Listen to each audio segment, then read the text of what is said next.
Voilà, une de l'actualité, c'est le président Abdel Fattah el-Sisi qui a assisté aujourd'hui aux célébrations marquant la naissance du prophète Mohammed, à lui bénédiction et salut, justement lors de sa participation à la célébration organisée par le ministère des Waqf. Le président el-Sisi a prononcé un discours. Il a également honoré un nombre de figures éminentes dans le domaine de la prédication, dont Dr Ahmad Omar Hashim, l'ancien recteur de l'université d'Al-Azhar. Le président Abdel Fattah el-Sisi a assisté ce matin aux célébrations organisées par le ministère des Waqf à l'occasion du Mawlid al-Nabawi, la naissance du prophète Mohammed, paix et bénédiction sont sur lui. À cette occasion, le président el-Sisi a déclaré que l'un des principes du message de l'islam, qui a été diffusé par notre exemple bien-aimé et messager, qu'Allah le bénisse et la paix soit sur lui, et de réaliser la coexistence et la paix sociale entre les êtres humains et le droit de tout à une vie décente. Au cours de la cérémonie, le président el-Sisi a honoré un nombre de figures distinguées dans le domaine de la prédication, dont Dr Ahmad Omar Hashim, l'ancien recteur de l'université d'Al-Azhar. De son côté, le ministre des Waqf, Dr Mohamed Mukhtar Gouma, a affirmé que le Saint-Coran a présenté un hadith révélant la grande position du prophète Mohammed, paix et bénédiction sur lui. Il a souligné la nécessité de faire la différence entre les constantes et les variables, ajoutant que le prophète Mohammed, paix et bénédiction sur lui, a ouvert la porte à la diligence et au renouvellement des variables. Pour sa part, le grand imam d'Al-Azhar, Cheikh Ahmed El-Tayyib, a souligné que des défis et des crises majeures confrontent le monde actuellement et qu'on a besoin de suivre la sunna et les éthiques du prophète Mohammed, paix et bénédiction sont sur lui.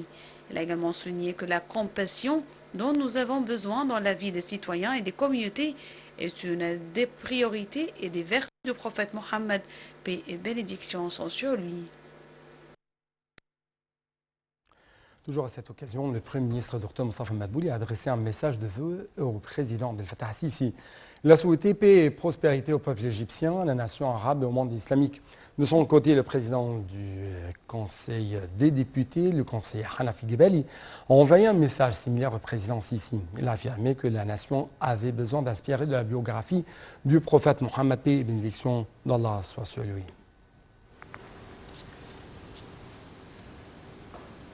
Le Premier ministre Moustapha Madbouli a annoncé les détails de l'agenda de la conférence économique qui doit être organisée du 23 au 26 octobre prochain. Des experts et des membres de l'échiquier de la société doivent participer à cette conférence, ainsi que 21 organismes locaux et internationaux, et que des membres des chambres commerciaux et des hommes d'affaires.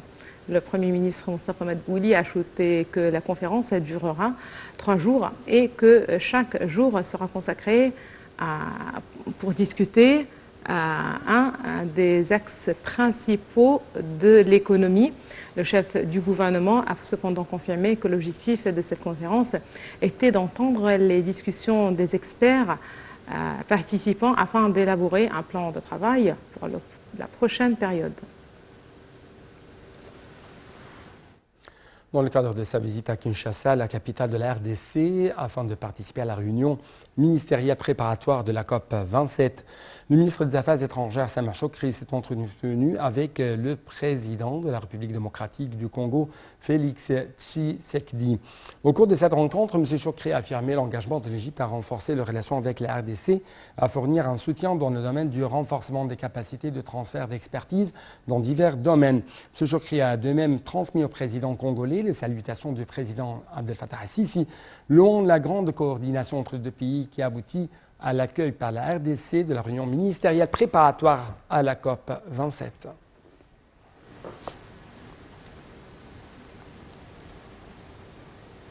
Là, on passe aux indices de la Bourse du Caire qui ont témoigné d'une performance mitigée à la clôture de la séance d'aujourd'hui, au milieu des opérations de vente de la part des institutions et des fonds d'investissement étrangers, arabes et régionaux, et des opérations d'achat de la part des investisseurs égyptiens.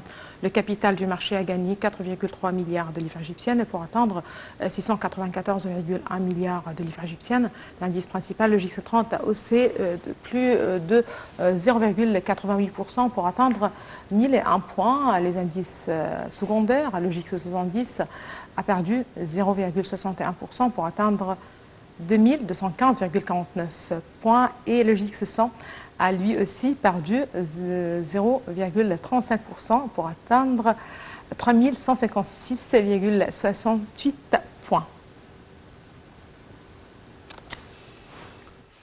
Un Palestinien a été tué aujourd'hui lors